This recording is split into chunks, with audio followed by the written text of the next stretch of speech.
Hi, I'm Dr. Martha Calihan from Five Stones Wellness. I'm going to talk today about supplements and how you might actually know if you need supplements. It's a hugely popular industry, upwards maybe of $100 billion. A lot of advertising, a lot of marketing. But when it comes to you, what do you need and how can you determine that? So I'd say the first thing to do is in your normal course of events, in your normal year, get your physical, get your routine blood draw, and that's going to give you pretty much a basic look at some of the functions of the body and can start to tell you if you're deficient in some things or where you might have vulnerabilities that needed to be addressed. But beyond that sort of basic first pass, there are additional testing that can be done that really help delve into where your deficiencies might be and what you might need in the way of supplementation. You can do nutrient analysis, which is a more high-end lab evaluation. You can do levels of things like vitamins. Vitamin D is a pretty common test to run. B12, different B vitamins. Those are important to look at. Sometimes people will look at a blood level of selenium or zinc. You can look at your blood level of the omega-3s, the omega fatty acids. So there are a lot of ways that you can actually look and see what nutrients you need. So the other common thing that we test for in nutrient testing is vitamin D. And actually that's a pretty commonly available, and I think most people get a vitamin D level done, and I hope so. Because although many of us, if not most of us, actually need vitamin D supplementation, you want to do it to the level based on your blood work. It's possible to get too much vitamin D. It's not very common, but it is possible. So you want to know that what you're taking is putting your blood level really in the upper range of normal. One of the things about lab tests is there's a normal range, and in vitamin D, it's about 30 to 100, depending on the lab. So I see people all the time whose vitamin D level is 31 and it's marked normal. It may be within the normal range, but it's nowhere near optimal. So for most of us, we want a vitamin D level in the high end of the normal range, closer to 60, 70, in that range.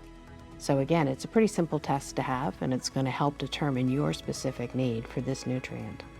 There's also other testing that can be done, genetic testing or looking at cortisol, all kinds of things that we do in a functional medicine practice that actually look at a deeper dive as to what you might need in the way of nutritional supplements. So when we're talking about testing, some of the additional tests that can be done, some of the deeper dive looks, so nutrient analysis, the one I use in my practice is something called the NutriVal through Genova Labs. And that really looks at specific levels of many of the nutrients. It also looks at some other factors as well, but it will give you an idea of where you might have deficiencies in vitamins, antioxidants, some of the minerals. It's a wonderful, wonderful test. Other things that we do include organic acid testing, and I like to say that's kind of like a roadmap that points us in the direction of where to look. These are compounds that are made in the body, and the biochemistry leads us in the direction of where there might be something to pursue further.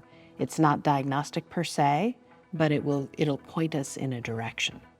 And then a lot of times people benefit from doing some genetic testing. One of the most common genetic variants that we call SNPs is the MTHFR variant, which is the methyl tetrahydrofolate reductase enzyme. And if you have a variant in that enzyme, you are likely not going to process your folate as well as someone who didn't have that.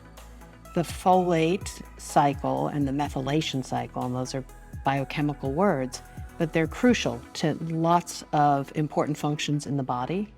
And people who have that variant need to supplement with a specific active form of folate.